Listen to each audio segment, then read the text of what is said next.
فضل اور ہارون دو گہرے دوست نہر کے قریب ایک چھوٹے سے گاؤں میں رہتے تھے۔ ایک طرف پکی سڑک بنی ہوئی تھی۔ ہارون کا گھر فضل کے گھر سے کچھ دور شہر کے قریب تھا۔ نہر کی طرف پکی سڑک کے کنارے ایک بہت پرانا ڈاک خانہ تھا۔ یہ سڑک بہت خوفناک کہلاتی تھی۔ یہاں لوگوں کو اکثر بھوت نظر آتے تھے۔ رات کے 10 بجے کے بعد یہاں سے کوئی نہیں گزرتا تھا۔ ایک دن ہارون فضل کے گھر تھا تو باتوں باتوں میں دیر ہو گئی۔ اس کا گزر اسی سڑک سے ہونا تھا۔ ہارون اپنے آپ کو بہت بہادر سمجھتا تھا، اس لیے اکیلا ہی چل دیا۔ سردیوں کی رات تھی۔ اس نے سوچا یہ بہت پرانی باتیں، یہاں کوئی بھوت وغیرہ نہیں ہو سکتا، لوگ یوں ہی ڈراتے رہتے ہیں، ایسا کچھ نہیں۔ وہ سر کو جھٹک کر آگے بڑھا۔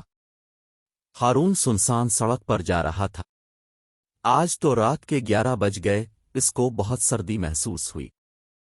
سڑک بہت سنسان تھی۔ دور سے چوکیدار کی سیٹی کی آواز آ رہی تھی۔ وہ اپنی ڈائنا میں جا رہا تھا۔ جب وہ پرانے ڈاک خانے کے قریب پہنچا تو اچانک سامنے ایک لڑکی آتی ہوئی دکھائی دی۔ اس نے سبز لباس پہن رکھا تھا اور 2 چوٹیاں کیے ہوئی تھی۔ وہ دونوں ہاتھوں سے اپنی چٹیوں کو پکڑ کر ہارون کو غور سے دیکھے جا رہی تھی۔ یہ دیکھ کر ہارون کے حواس گم ہو گئے۔ وہ تو ہمیشہ بھوتوں کا مذاق اڑا کرتا تھا، لیکن لڑکی کو دیکھ کر اس کے اوسان خطا ہو گئے۔ تبھی اس لڑکی نے بہت بھاری آواز سے پوچھا، کہاں سے آ رہے ہو؟ لڑکی کا یہ پوچھنا تھا کہ ہارون اتنی تیزی سے بھاگا کہ پیچھے موڑ کر بھی نہ دیکھا۔ اس کو کچھ پتہ نہ چلا کہ کب گھر پہنچا اور اپنے بستر پر بے سدھ گرا۔ وہ ساری رات اس نے جاگ کر گزاری، صبح الفاٹے نہ سکا۔ اس کو بہت تیز بخار نے آ لیا تھا۔ شام کو فضل اس کے پاس آیا تو اس نے سارا واقعہ فضل کو سنا دیا۔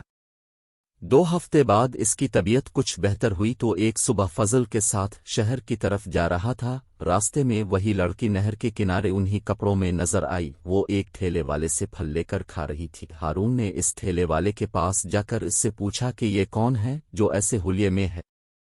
اس نے بتایا یہ ایک کسان کی بیٹی ہے، اس کے باپ کا پچھلے سال انتقال ہو گیا تو اس صدمے سے وہ پاگل ہو گئی، تبھی سے یہ اس حال میں ہے۔ یہ سن کر فضل اور ہارون اپنے آپ پر خوب ہنسے۔